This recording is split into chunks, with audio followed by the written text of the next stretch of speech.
నమస్కారం అండి. భగవద్గీతలో నేడు 15వ అధ్యాయము పురుషోత్తమ ప్రాప్తి యోగమునందు 14వ శ్లోకము తాత్పర్యం వినిపిస్తున్నది మీ విజయభాస్కర్. అహం వైశ్వానరో భూత్వా ప్రాణినాం దేహమాశ్రితః ప్రాణాపానసమాయుక్తః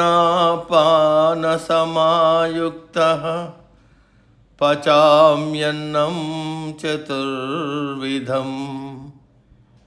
తాత్పర్యం: ఓ అర్జున, నేను వైశ్వానరుడు అనే అగ్ని రూపంలో ప్రాణుల శరీరంలో ఉంటూ వారి శరీరాలకు కావలసిన వేడిని ఇస్తూ వారు తిన్న 4 విధములైన ఆహారములను పచనం చేస్తున్నాను, అంటే జీర్ణం చేస్తున్నా. సూర్యుడి వెలుగు, చంద్రుడి వెలుగు అన్నీ బయట ప్రపంచాన్ని చూడటానికి పనికి వస్తాయి. ఆహార ధాన్యాలను, ఔషధులను పండిస్తాయి. మూడవది అగ్ని. ఈ అగ్ని 2 విధాలు.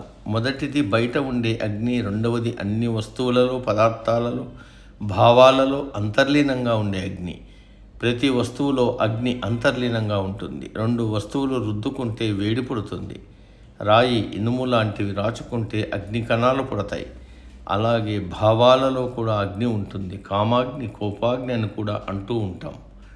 ప్రస్తుతం శ్రీకృష్ణుడు శరీరంలో అంతర్లీనంగా ఉంటే శరీర ఉష్ణోగ్రత కడుపులో ఉండే జఠరాగ్నిని గురించి చెబుతున్నాడు. ప్రతి శరీరంలో కూడా పరిమితంగా ఉష్ణోగ్రత ఉంటుంది. మానవ శరీరంలో 98.4 డిగ్రీల ఉష్ణోగ్రత నిలకడగా ఉంటుంది. ఇది హెచ్చినా తగ్గినా ప్రమాదమే. అలాగే జీవరాశులు, మానవులు అన్నీ తాము ప్రాణాలతో ఉండటానికి ఏదో ఒక ఆహారం తినాలి. తిన్న ఆహారం జీర్ణం కావాలి కదా. అది ఎలా జరుగుతుందో ఈ శ్లోకంలో వివరిస్తున్నారు పరమాత్మ. బయటే కాదు, నేను జీవరాశుల్లో లోపల కూడా అగ్ని రూపంలో ఉంటాను. దానినే వైశ్వానరుడు అంటారు, అంటే జఠరాగ్ని. ఈ జఠరాగ్ని మనం తిన్న 4 రకాల ఆహారాలను జీర్ణం చేస్తుంది. ఆ జఠరాగ్ని రూపంలో ఉన్న అగ్నిని నేనే అంటున్నాడు పరమాత్మ. అందుకే ప్రాణినాం దేహమాశ్రిత అన్నాడు. అంటే ప్రతి ప్రాణి దేహంలో జఠరాగ్ని రూపంలో నేనే అన్నాడు. పచామ్యన్నం చతుర్విధం, అంటే 4 రకములైన ఆహార పదార్థాలను పచనం చేస్తున్నాను. అన్నం అంటే ఆహారం కేవలం వరి అన్నమే కాదు. బియ్యంతో కానీ, మరి ఏ ఇతర ధాన్యములతో కానీ, పప్పు పదార్థాలతో కానీ 4 రకాలైన ఆహార పదార్థాలను తయారు చేస్తారు. వాటినే భక్ష్యములు, భోజ్యములు, లేహ్యములు, చోష్యములు, భక్ష్యములు అంటూ గట్టిగా ఉండి కొరికి నమిలి తినే పదార్థాలు, కూరలు, పిండి వంటలు. భోజ్యములు అంటే నాలుకతో చప్పరించేవి, మెత్తగా ఉండేవి. లేహ్యములంటే నాలుక మీద వేసుకుని లొట్టలేసేవి.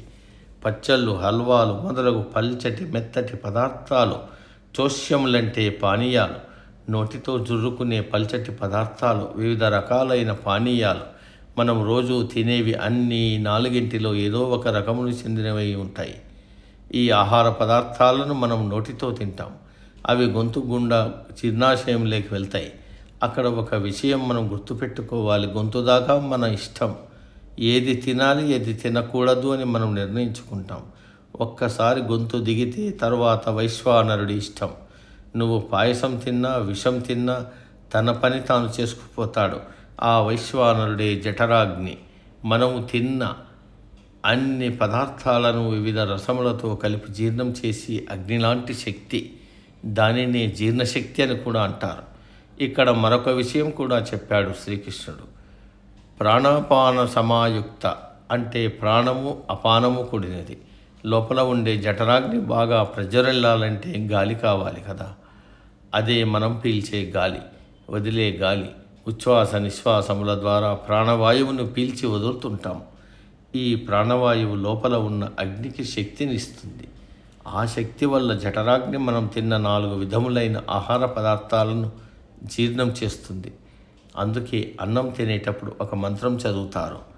ముందు గాయత్రి మంత్రం చదువుతారు. తర్వాత అమృతమస్తు అని తను తినబోయే ఆహారం అమృతంతో సమానం కావాలని సంకల్పిస్తాడు. తర్వాత ఓం ప్రాణాయ స్వాహ, అపానాయ స్వాహ, వ్యానాయ స్వాహ, ఉదానాయ స్వాహ, సమానాయ స్వాహ అని తర్వాత ఓం పరబ్రహ్మణే నమః అంటూ భగవంతుణ్ణి తలుచుకుని భోజనం ప్రారంభిస్తాడు. ఈ ఆహారం అంతా ఆ పరబ్రహ్మ స్వరూపం. అన్నం పరబ్రహ్మ స్వరూపమని ఆయనకు నమస్కారం చేస్తారు. నా ఆహారమును సక్రమంగా జీర్ణం చేసి నాకు శక్తిని ప్రసాదించు అని సంకల్పించి భోజనానికి ఉపక్రమిస్తాడు. ఈ శాస్త్రీయ విధానమంతా ఈ శ్లోకంలో వివరించారు పరమాత్మ. నేటికి సమాప్తం. తదుపరి శ్లోకం రేపటి రోజు. సర్వే జన సుఖినో భవంతు. అందరూ బాగుండాలి, అందులో మనం ఉండాలి.